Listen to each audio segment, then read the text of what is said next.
Hello friend, welcome to my channel से JD science classes में आप सभी का स्वागत है। जैसा कि हम UP triple S C video re exam के लिए हिंदी के प्रैक्टिस सेट सॉल्व कर रहे हैं, तो आज हम एक नए प्रैक्टिस सेट के साथ उपस्थित हुए हैं।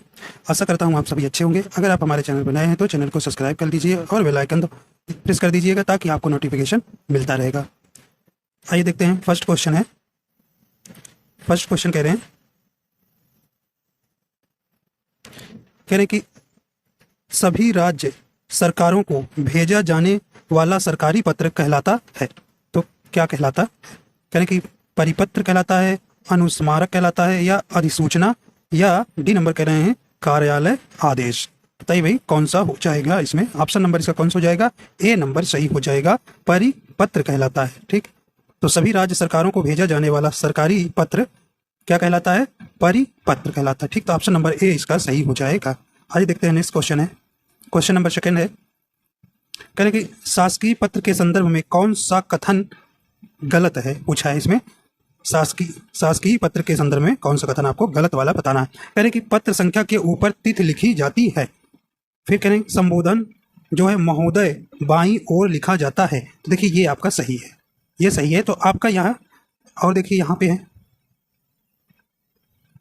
है कह रहे कि पत्र के सबसे ऊपर पत्र संख्या लिखते हैं, तो ये भी आपका सही है। पत्र के बाईं ओर सेवा में लिखा जाता है, तो ये भी सही है। तो आपका ऑप्शन नंबर ये ए नंबर आपका गलत हो जाएगा। तो ऑप्शन नंबर ए सही हो जाएगा, गलत वाला पूछा था। ठीक, आइए चलते हैं। नेक्स्ट क्वेश्चन है।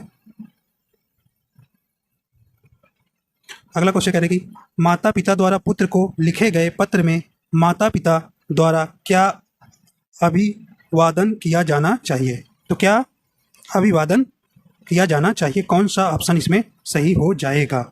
करें कि शुभ आशीर्वाद, या सादर प्रणाम, या सादर नमस्कार, या प्रणाम। तो कौन सा हो जाएगा? ऑप्शन नंबर इसका ए नंबर सही हो जाएगा, शुभ आशीर्वाद। ठीक, आइए देखते हैं अगला क्वेश्चन है। 4 नंबर क्वेश्चन कह रहे हैं कि निम्नलिखित में से कौन सा मूल दीर्घ स्वर है? तो इसमें आपको दीर्घ स्वर बताना है। कह रहे हैं कि बड़ा ऊ, छोटी, बड़ी। तो इसमें कौन सा हो जाएगा ऑप्शन नंबर? तो ऑप्शन नंबर इसका डी नंबर सही हो जाएगा। उपरयुक्त सभी जो है इसमें दीर्घ स्वर हैं। तो भाई दीर्घ स्वरों की संख्या कितनी होती है? 7 होती है। दीर्घ स्वरों की संख्या कितनी होती है? 7 होती है। जैसे बड़ा आ हो गया, बड़ी हो गया, बड़ा ऊ हो गया, ए हो गया, ए हो गया, ओ हो गया और आओ हो गया। तो ये आपके 7 जो है दीर्घ स्वर होते हैं। तो ये डी नंबर इसका सही हो जाएगा। अगर आपसे पूछे हास्य स्वर कितने होते हैं, तो बताएंगे आप 4 होते हैं। हास्य स्वर कितने होते हैं? 4 होते हैं। जैसे कौन सा? छोटा आ, छोटी ई, छोटा ऊ और री। ठीक है, तो आपके 4 हास्य स्वर हो जाएंगे। तो इस प्रकार आपका ऑप्शन नंबर डी सही हो जाएगा। आइए चलते हैं नेक्स्ट क्वेश्चन। अगला क्वेश्चन कह रहे हैं कि निम्नलिखित में से शुद्ध शब्द छांटिए। तो आपको यहाँ पे कौन सा शब्द छांटना है भाई? शुद्ध शब्द बताना है। देखिए कह रहे कि आगामी, केंद्रीय, अधीन, या दीक्षा। तो इसमें बताइए शुद्ध कौन सा हो जाएगा? तो ऑप्शन नंबर इसका सी नंबर सही हो जाएगा। सी वाला शब्द आपका शुद्ध है। तो अधीन जो है आपका शब्द सही है, शुद्ध है। देखिए ये आगामी में आपका ये से रहेगा आगामी, तो बड़ा आ रहेगा, तो यहाँ छोटा लिखा है। देखिए केंद्रीय में आपका बड़ी ई का मात्रा रहेगा। क्या भाई? केंद्रीय, जैसे केंद्रीय विद्यालय पढ़ते हैं, केंद्रीय, तो ये हो जाएगा। दीक्षा में आपका बड़ी ई का मात्रा हो जाएगा। क्या हो जाएगा भाई? बड़ी ई का मात्रा हो जाएगा। तो इस प्रकार आपका ऑप्शन नंबर यहाँ सी सही हो जाएगा। तो आगामी का शुद्ध शब्द क्या है भाई? बड़ा आ रहेगा, आगामी, केंद्रीय और दीक्षा। ठीक, चलिए आइए चलते हैं। नेक्स्ट क्वेश्चन है, कहने कि निम्नलिखित में शुद्ध वर्तनी वाला शब्द कौन सा है? बताइए भाई। शुद्ध शब्द नहीं, कहने कि सांप्रदायिकता का शुद्ध शब्द आपको बताना है। शुद्ध शब्द बताना है, बताइए भाई कौन सा होगा? तो ऑप्शन नंबर इसका बी नंबर सही हो जाएगा, सांप्रदायिकता। तो ऑप्शन नंबर बी सही हो जाएगा। चलिए नेक्स्ट क्वेश्चन है, कहने कि दीर्घ संधि, गुण संधि, वृद्धि संधि, यण संधि व अयादि। तो देखिए स्वर संधि के 5 भेद होते हैं। तो वही पूछ रहा है कि संधि के किस मूल भेद के अंतर्गत सन्निहित है? तो कौन सा है? तो संधि आपकी 3 प्रकार होती है भाई, एक स्वर संधि, व्यंजन संधि और विसर्ग संधि। तो आपके ये पांचों जो किसके प्रकार हैं? ये स्वर संधि के हैं। ठीक, तो बी नंबर सही हो जाएगा। चलिए नेक्स्ट क्वेश्चन है, कहने कि निम्नलिखित में कौन सा व्यंजन संधि का उदाहरण नहीं पूछा है, मतलब कि निम्नलिखित कौन सा व्यंजन व्यंजन संधि का उदाहरण लेना। तो एक जो इसमें तीन जो है व्यंजन का होगा, एक कोई किसी दूसरे का होगा, वही आपको बतलाना है। चलिए देखते हैं भाई कौन सा है। देखिए उज्ज्वल कह रहे हैं कि उज्ज्वल के संधि विच्छेद करेंगे क्या भाई, उद उद प्लस ज्वल। तो इसमें कौन सी संधि है आपका, इसमें व्यंजन संधि है, तो व्यंजन संधि है। अगला देखिए, अगला है ऋग्वेद, तो ऋग प्लस वेद हो जाएगा, ऋग प्लस वेद, तो ये भी व्यंजन संधि है। कौन सी व्यंजन संधि है। आगे देखिए उच्चारण, उत प्लस चारण, उत प्लस चारण, तो ये उच्चारण में भी व्यंजन संधि है। तो एक ही बच रहा है आपका, ऑप्शन नंबर डी बच रहा है। तो तथा, तथा धन अपि, तथा धन अपि, क्या भाई, तथा धन अपि, तथापि का तथा धन अपि हो जाएगा विग्रह। तो इस प्रकार आपका डी नंबर सही हो जाएगा। तथापि में कौन सा है भाई संधि, दीर्घ स्वर संधि है, दीर्घ स्वर संधि है, ठीक, तो डी सही हो जाएगा। आइए चलते हैं। तो आपको नहीं वाला बताना था, नहीं मतलब कि कौन से में व्यंजन संधि नहीं है, तो डी नंबर है, और समय व्यंजन संधि है, तो डी वाले में आपका दीर्घ स्वर संधि है। चलिए आइए आगे चलते हैं। कह रहे हैं कि सेना नायक में समास आपको बताना है। बताइए भाई सेना नायक में कौन सा। देखिए इसका समास विग्रह करेंगे तो सेना का नायक क्या कहेंगे, सेना का नायक। चलिए अब बताइए, देखिए का की जहाँ आ जाए मतलब उसमें आप कारक चिन्ह होता है, तो कारक चिन्ह किस में आता है, तत्पुरुष में आता है, तो आपका डी सही हो जाएगा। देखिए अब व्यय भाव में समास में आपका क्या होता है, ऐसे मूल शब्द में क्या लगे रहते हैं, उपसर्ग, जैसे यथा शक्ति, तो यथा आपका उपसर्ग लगाया तो शक्ति में, तो इस प्रकार आप व्यय भाव पहचानेंगे। द्विगु बताएंगे, द्विगु मतलब जैसे नंबर आ जाए, जैसे तीन रत्न, चौराहा, ठीक, तो इस प्रकार आपके द्विगु होते हैं। और द्वंद्व में दोनों पद प्रधान होते हैं, आप जानते हैं, सीताराम, माता पिता, भाई बहन, तो इनका विग्रह करने पर और शब्द लगता है, ठीक, तो इस प्रकार द्वंद्व हो जाते हैं, ठीक। डी नंबर आपका सही हो जाएगा। सेना नायक में तत्पुरुष समास है, ठीक है। चले आगे, आगे देखिए, कह रहे हैं कि चौराहा का सामासिक विग्रह क्या होगा, बताइए कौन सा हो जाएगा। 10 नंबर का सी नंबर सही हो जाएगा। चार राहों का समाहार, तत्पुरुष समास, ठीक। चौराहा, अरे चौराहा, चार राहों का समास मतलब कौन सा हो जाएगा, द्विगु समास भाई, द्विगु समास, ठीक, तो इस प्रकार सी नंबर सही हो जाएगा। आइए अगला देखते हैं। करें कि अनुकरण में उपसर्ग बताना है। उपसर्ग क्या होता है, किसी मूल शब्द के पहले लगता है, उसे हम क्या कहते हैं, उपसर्ग कहते हैं। तो चलिए उपसर्ग बताइए अनुकरण में, तो क्या हो जाएगा, ऑप्शन नंबर इसका कौन सा हो जाएगा, डी नंबर सही हो जाएगा। अनु उपसर्ग लगा है, ठीक। आइए देखते हैं अगला। कह रहे कि अप उपसर्ग दिए गए विकल्पों में से किसके साथ प्रयुक्त तो हो सकता है। देखिए कहें कि राम, कहें कि अरम, अप राम कहीं होता है, कोई शब्द नहीं होता है, तो इसके साथ तो नहीं जुड़ेगा। अपजय नहीं, अपरण नहीं, तो अपमान सही हो जाएगा आपका, बी नंबर यहाँ सही बच जाएगा, ठीक है, अपमान। चलिए नेक्स्ट क्वेश्चन है, कहने कि इनमें से ई प्रत्यय से निर्मित शब्द कौन सा नहीं है। चलिए करें कि क्योंकि देखिए नहीं वाला आपसे पूछा है, तो इसमें आपको 13 नंबर बताना है। कहने कि मंडली, नगरी, टोकरी, नाली। देखिए ली नाली में है, मंडली में है, टोकरी में है, ये नगरी में नहीं, तो ऑप्शन नंबर देखिए नहीं वाला आपसे पूछा गया, तो बी नंबर सही हो जाएगा।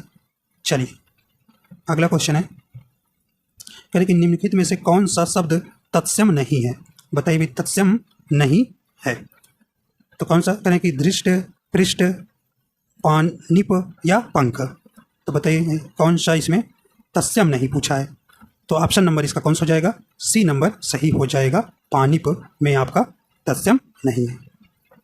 आगे देखिए, निम्नलिखित में कौन सा शब्द तद्भव है, तद्भव है। कहें कि आग,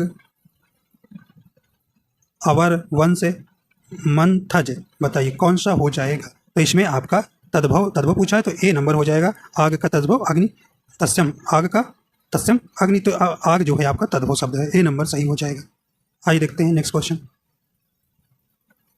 करें कि निम्नलिखित कौन सा शब्द तत्सम है, 16 का पूछ रहा है, तत्सम शब्द पूछ रहा है, तो आपका कौन सा हो जाएगा। करें कि भैंस, 12, सच या पाद, तो ऑप्शन नंबर इसका हो जाएगा पाद, ठीक। पाद का तद्भव क्या होता है, पाँव, ठीक है, पाँव, तो ऑप्शन नंबर इसका डी सही हो जाएगा, तत्सम पूछा था। आइए देखते हैं अगला क्वेश्चन। यानी उत्पत्ति के आधार पर शब्द का कौन सा भेद गलत है, तो बताइए भाई शब्द का कौन सा भेद गलत है। तो उत्पत्ति के आधार पर शब्द कितने होते हैं भाई? उत्पत्ति के आधार पर आपके 5 प्रकार के होते हैं शब्द। कितने प्रकार के? 5 प्रकार के। कौन कौन से? एक तत्सम होता है, तत्सम पहला हो गया तत्सम, सेकंड नंबर हो गया तद्भव, दूसरा हो गया, तीसरा हो गया आपका देशज, फोर्थ नंबर हो गया विदेशज सज विदेशज, और पांचवा हो गया वर्ण संकर, वर्ण संकर। ठीक, तो इस प्रकार आपके उत्पत्ति के आधार पर 5 भेद होते हैं। तो पूछ रहा है कौन नहीं है? देखिए आपका तत्सम भी है, देशज भी है और तद्भव भी है। देखिए रूढ़ रूढ़ रूढ़ शब्द नहीं है, तो ऑप्शन नंबर इसका डी हो जाएगा। ऑप्शन नंबर, देखिए रूढ़ जो है उत्पत्ति या संरचना के आधार पर होता है। ठीक, तो इसको हटाते हैं, बताते हैं इसको। देखिए रूढ़ जो शब्द है वो जो है व्युत्पत्ति या रचना, व्युत्पत्ति या रचना के आधार पर होता है। तो ये रचना के आधार पर कितने होते हैं? 3 शब्द होते हैं। कौन से 3 शब्द होते हैं? कौन कौन? रूढ़ी होता है, शब्द होता है, पहला हो गया। सेकंड नंबर हो गया कौन भाई? यौगिक शब्द, यौगिक शब्द। और तीसरा कौन सा है? तीसरा है योग ऋण शब्द, योग ऋण रूढ़ी शब्द। ठीक, तो इस प्रकार आपके रचना के आधार पर 3 शब्द होते हैं। तो डी नंबर आ जाएगी, रचना के शब्द आधार पर होगा। अगर आपसे पूछे क्रिया के आधार पर शब्द कितने होते हैं, तो आप बताएंगे 2। इसको भी बता देते हैं। देखिए अगर क्रिया के आधार पर आपसे पूछा जाए, क्रिया के आधार पर, तो कितने बताएंगे? 2। कौन कौन से? विकारी, पहला विकारी बताएंगे और दूसरा नंबर पे अविकारी, अविकारी शब्द। ठीक है, तो क्रिया के आधार पर 2 भेद होते हैं शब्द, विकारी और अविकारी। अब देखिए विकारी के भी आप कितने होते हैं? 4 भेद होते हैं। तो ये भी पूछा गया है आपसे कई बार, विकारी के कितने भेद होते हैं? 4। कौन कौन से? संज्ञा, सर्वनाम, विशेषण और क्रिया। ठीक, तो और अविकारी के भी 4 शब्द याद रखना है। क्रिया विशेषण पहला है, दूसरा संबंध बोधक, तीसरा है समुच्चय बोधक और चौथा है विस्मादि बोधक। ठीक, इस प्रकार आपको याद रखना है। ठीक, अगर शब्द शक्ति के आधार पर पूछे तो 3 भेद बताइएगा, वाचक, लाक्षणिक, व्यंजक। ठीक, आइए चलते हैं आगे। अगला कहने की निम्नलिखित में कौन सा शब्द समूहवाचक संज्ञा है? बताइए भाई, समूहवाचक संज्ञा है, बताइए कौन सा इसमें सही हो जाएगा? समूहवाचक संज्ञा हो जाएगा। तो कह रहे हैं कि इसमें क्या हो जाएगा भाई? ऑप्शन नंबर इसका कह रहे हैं कि ठगाई, सजावट, पुस्तक या कुंज। तो ऑप्शन नंबर इसका सी नंबर सही हो जाएगा, कुंज। कुंज जो है क्या है? ये एक प्रकार का समूहवाचक संज्ञा है। ठीक, तो कुंज मतलब क्या होता है भाई? कुंज मतलब होता है लता झाड़ियों से घिरा हुआ मंडप। ठीक है, तो इस प्रकार आपका सी नंबर सही हो जाएगा। देखिए संज्ञा है, तो संज्ञा कितनी प्रकार है आप जानते हैं? 5 प्रकार की होती है। कौन की? पहली है व्यक्तिवाचक, व्यक्तिवाचक, दूसरा है जातिवाचक, जातिवाचक, तीसरा है भाववाचक, भाववाचक। ठीक, और देखिए चौथा यहाँ लिख दे रहे हैं, चौथा कौन से? समूहवाचक, समूहवाचक। और अगला कौन सा है? द्रव्यवाचक। ठीक, तो 5 प्रकार की होती हैं, तो इस प्रकार सी नंबर सही हो जाएगा। आइए चलते हैं अगला, आइए देखते हैं 9, देखिए 19 नंबर क्वेश्चन कह रहे हैं कि निम्नलिखित में से कौन सा शब्द द्रव्यवाचक संज्ञा नहीं है? देखिए नहीं वाला आपको बताना है, नहीं बताना है। देखिए पीतल, लोहा, सोना, मंडल, नहीं बताना है। तो देखिए द्रव्यवाचक संज्ञा नहीं है, तो ऑप्शन नंबर कौन सा हो जाएगा भाई? यहाँ पे 19 का डी नंबर सही हो जाएगा, डी नंबर सही हो जाएगा, मंडल। तो मंडल जो है आपका यह द्रव्यवाचक संज्ञा नहीं है। आइए देखते हैं अगला क्वेश्चन। अगला क्वेश्चन कह रहे हैं कि उसने पत्र लिखा, रेखांकित शब्द का सर्वनाम भेद बता। देखिए ये यहाँ पे रेखांकित है उसने में। ठीक, तो उसने पत्र लिखा, रेखांकित शब्द का सर्वनाम बताना है। क्या बताना है भाई? सर्वनाम बताना है। चलिए बताइए सर्वनाम कौन सा हो जाएगा 20 नंबर क्वेश्चन का? तो कौन सा हो जाएगा भाई? उसने कैसा है? ये पुरुषवाचक हो जाएगा, पुरुषवाचक सर्वनाम है। ठीक, पुरुषवाचक सर्वनाम। देखिए सर्वनाम कितने प्रकार के होते हैं? 6 प्रकार के होते हैं। कितने प्रकार के भाई? 6 प्रकार के होते हैं। कौन कौन से? पहला है देखिए व्यक्तिवाचक, व्यक्तिवाचक है। दूसरा नंबर कौन सा है? जातिवाचक, जातिवाचक। तीसरा कौन सा है? भाववाचक, भाववाचक। और चौथा कौन सा है? समूहवाचक, समूहवाचक। और छठा कौन सा है भाई?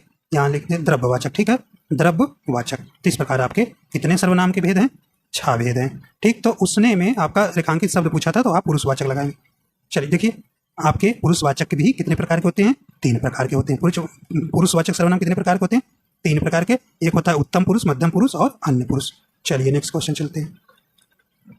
देखिए कह रहे हैं कि इतना दूध लाए हो, वाक्य में रेखांकित शब्द में देखिए विशेषण बताना, विशेषण के भेद अंतर्गत। देखिए ये इतना और दूध, ये रेखांकित शब्द है। ठीक है, तो बताइए, कह रहे हैं कि परिमाणवाचक है, गुणवाचक है, निजवाचक है या संख्यावाचक। तो कौन हो जाएगा? ऑप्शन नंबर इसका ए नंबर सही हो जाएगा, परिमाणवाचक हो जाएगा। ठीक है, तो अब आया विशेषण। तो विशेषण आपको मैंने हर एक वीडियो में बता रहे हैं कितने प्रकार के होता है? 4 प्रकार के। कौन कौन से? गुणवाचक, संख्यावाचक, परिमाणवाचक और सार्वनामिक विशेषण। ठीक, चलिए आगे चलते हैं। अगला है, किसी कार्य का करने या होने का बोध कराने वाले शब्द कहलाते हैं। तो वे कौन से शब्द कहलाते हैं? बताइए भी कौन से हो जाएंगे? तो ऑप्शन 22 का कौन सा हो जाएगा? सी नंबर सही हो जाएगा, क्रिया कहलाते हैं। ठीक, चलिए अगला चलते हैं क्वेश्चन नंबर। देखिए अगला क्वेश्चन 23 नंबर का कह रहे कि वह हमेशा अपने भाई के गीत गाता रहता है, वाक्य में अव्यय पद है। तो बताइए कौन सा अव्यय पद है? वह है कि हमेशा है या अपने है या गीत है? तो 23 नंबर क्वेश्चन कौन सा हो जाएगा?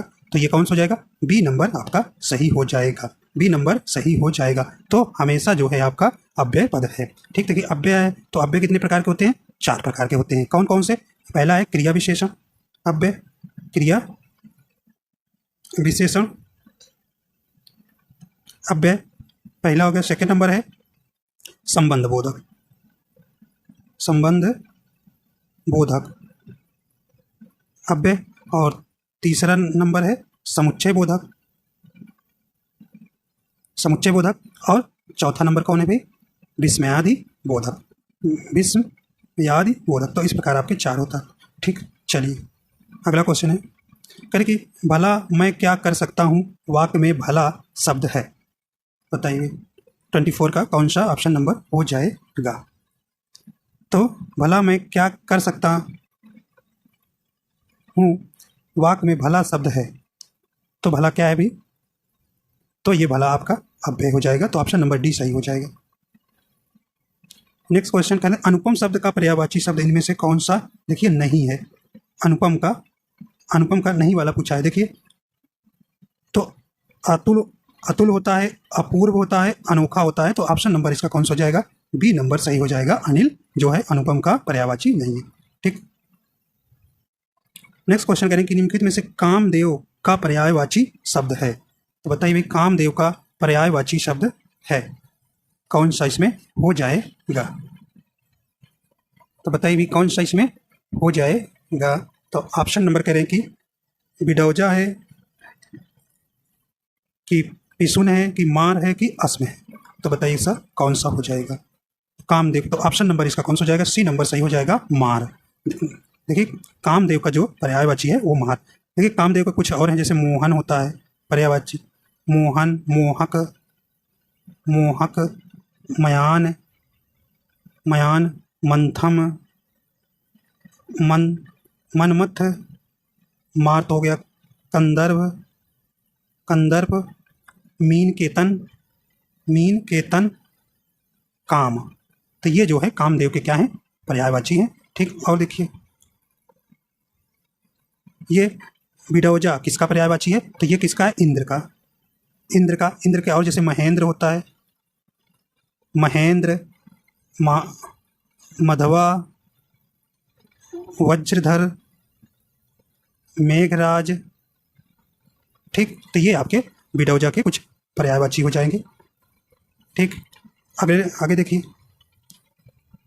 अब आया है अस्म। देखिए अस्म का मतलब पत्थर इसका पर्यायवाची हो जाएगा। पाहन हो जाएगा, पाषाण हो जाएगा, शिला हो जाएगा, शैल हो जाएगा।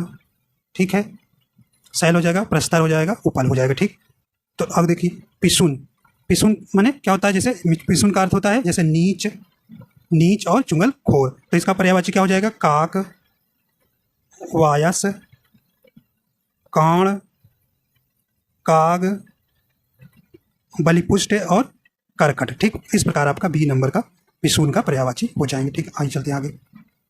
अगला क्वेश्चन है, नेक्स्ट क्वेश्चन है, करें कि अल्पज्ञ, अल्पज्ञ का आपको क्या बताना है भाई? यहाँ पे विलोम बताना है। चलिए देखिए, अल्पज्ञ का आपको क्या बताना है? विलोम।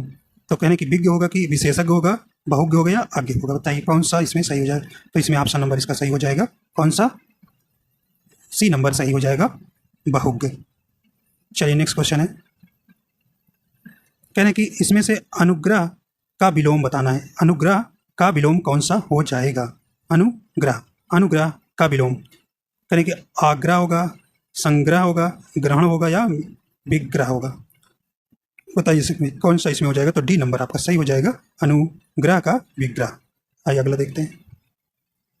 कहने कि वेद आर्यों के स्पेस ग्रंथ हैं, रिक्त स्थान के लिए उचित शब्द चुने।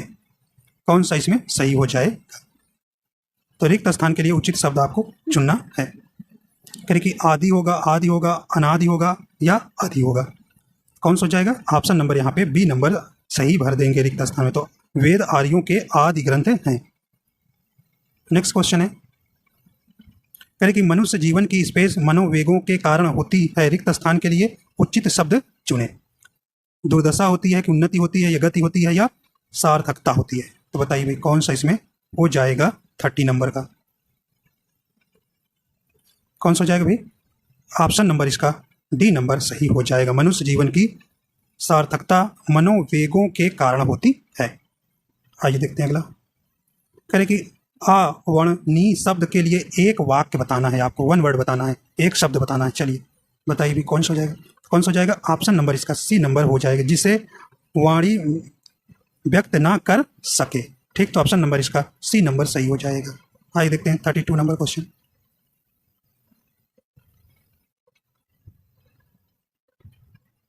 चलिए कह रहे हैं कि जिस स्त्री के पुत्र और पति ना हो, इस वाक्य के लिए एक शब्द होगा। कह रहे हैं कि अबीरा होगा, अबला होगा, असहाय होगा या अकल्या होगा?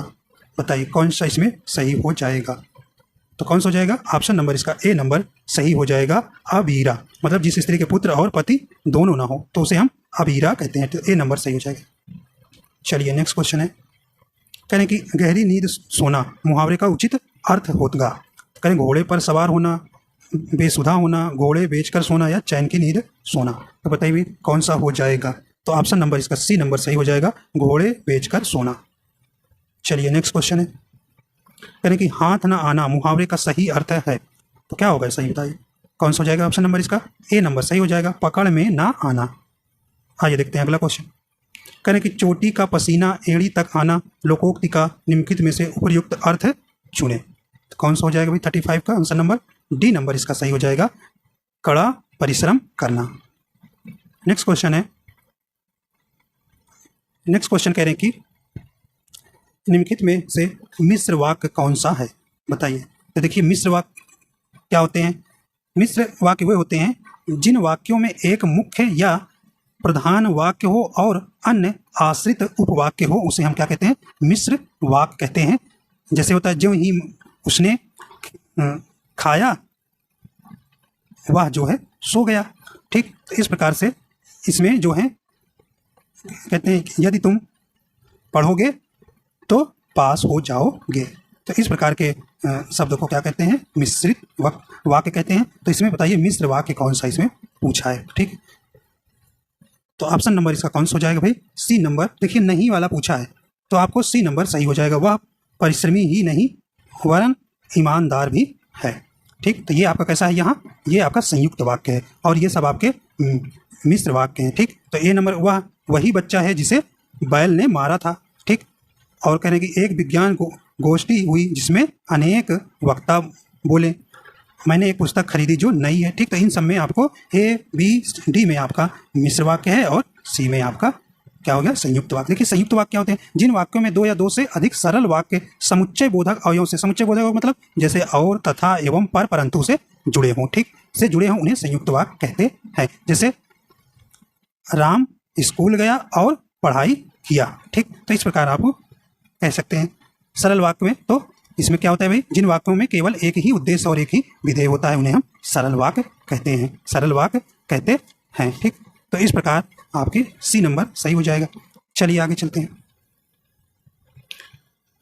कह रहे हैं कि यद्यपि वह पंडित है फिर भी हठी है को संयुक्त वाक्य में परिवर्तित करने का सही उत्तर होगा। तो संयुक्त वाक्य क्या भाई, उसमें संयुक्त वाक्य माने और परंतु से जो शब्द जुड़ते हैं। तो इसमें देखो कह रहे हैं कि वह पंडित है किंतु हठी है, तो कहने का मतलब है देखिए किंतु परंतु से आपका शब्द जो है जुड़ा, और तो यही आपका ऑप्शन यही सही हो जाएगा।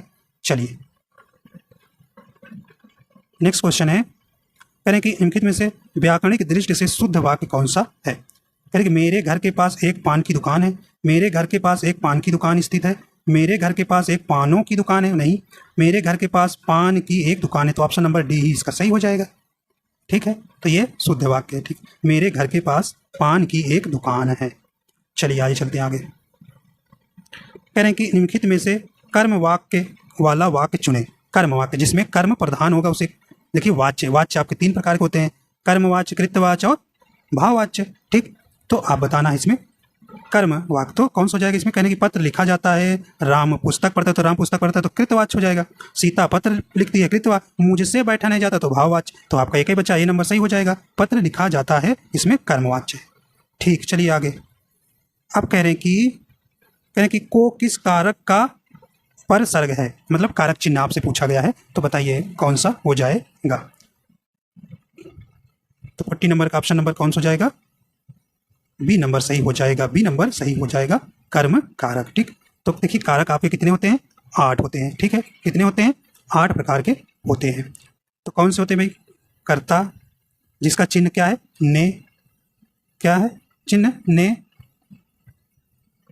देखिए कर्ता, कर्ता कारक, तो इसका चिन्ह क्या है, ने। क्या आगे बढ़ा रहा है, चलिए देखते हैं, नीचे लिखते हैं। कर्ता कारक का चिन्ह क्या है, ने है। कर्म, कर्म, कर्म कारक को, करण, करण के कौन है भाई, से के द्वारा, से इसके चिन्ह, से के द्वारा इसका चिन्ह है। और देखिए चौथा नंबर कौन सा है, चौथा नंबर करण है, क्या है, करण कारक, तो इसका चिन्ह क्या है, ओ के लिए, ठीक। तो इस प्रकार आपके कितने हुए, 4 हो गए। और आइए देखते हैं 4। अगला है संप्रदान, 5वां नंबर है संप्रदान के लिए ओ, अच्छा करण के लिए, संप्रदान के लिए हो गया ना, ये अपादान के लिए कारण, कौन सा, अपादान कारक, अपादान कारक, तो इसके लिए से होता है, ठीक। और 6ठा नंबर में संबंध है,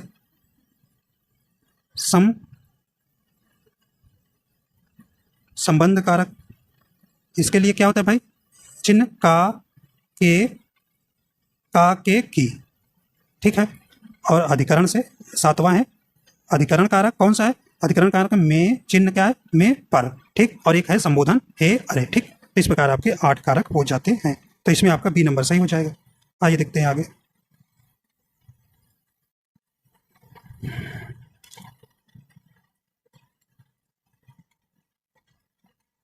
देखिए कह रहे हैं कि निर्मल अंश, देखिए ये रेखांकित शब्द है, निर्मल अंश के लिए टिफिन लाया, निर्मल जो है अंश के लिए टिफिन लाया है।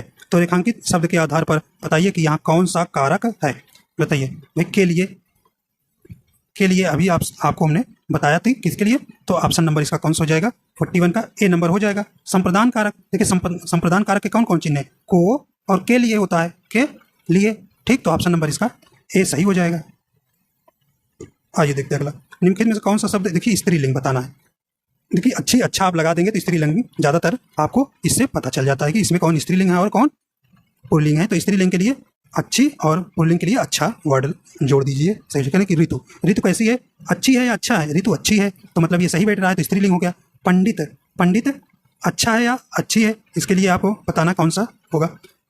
और तो देखिए पंडित आपका कैसा है, पुल्लिंग हो गया। हंस कैसा है, पुल्लिंग हो गया, अच्छापन, हंस अच्छी होती है, अच्छा अच्छा होता है ना, आचार्य अच्छे होते हैं, तो इस प्रकार आपका ए ही सही होता है। ऋतु अच्छी होती है, क्या ऋतु अच्छा होता है, ऋतु अच्छी होती है, तो आपका ए नंबर सही हो जाएगा। स्त्रीलिंग हो गया, तो अच्छी अच्छा लगा के आप पता लगाएंगे, अच्छी स्त्रीलिंग के लिए, अच्छा पुल्लिंग के लिए। चलिए, शुद्ध शब्द के अंत में क्या जोड़ने पर शब्द बहुवचन बन जाएगा, बताइए भाई। 43 का कौन सा हो जाएगा, तो क्या हो जाएगा, करें कि सुधिजन, सुधि, अगर सुधि गण जोड़ेंगे, वृद्धि, सुधि वृद्ध नहीं, तो ऑप्शन नंबर इसका ए हो जाएगा, सुधिजन। ठीक, चलिए आगे चलते हैं।